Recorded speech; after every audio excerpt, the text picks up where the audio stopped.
I'm Janice, the museum curator. I have two pet cats at home, the hellions known as Squiggy and Doubting Thomas. Look closely at what's happening in this engraving. The artist based this life-size image on what he'd observed during over 20 years of fieldwork in the wild. This is how he describes similar encounters in his writings. Different species of snakes ascend to their nests and generally suck the eggs or swallow the young, but on such occasions, not only the pair to which the nest belongs, but many other mockingbirds from the vicinity fly to the spot, attack the reptiles, and in some cases are so fortunate as either to force them to retreat or deprive them of life.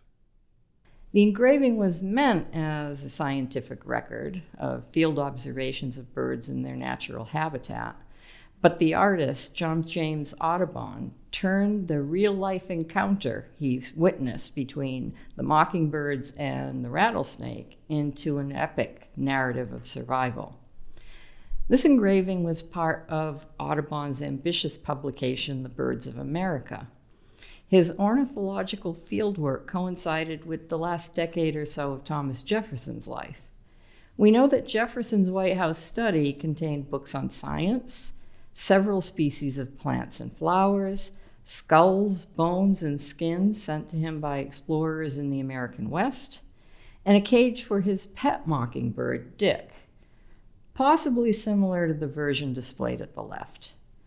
Both Jefferson's and Audubon's lifelong interest in wildlife and natural science was tied to the 18th century Enlightenment movement, which emphasized fact-based logic and study.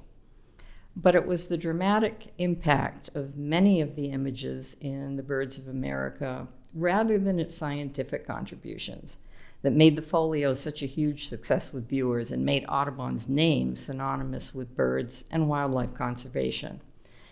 We now know that Audubon was a man of questionable ethics and possibly a plagiarist. Like Jefferson, he was a slaveholder and sold the last of his enslaved people to finance his move to England to oversee the Birds of America's production.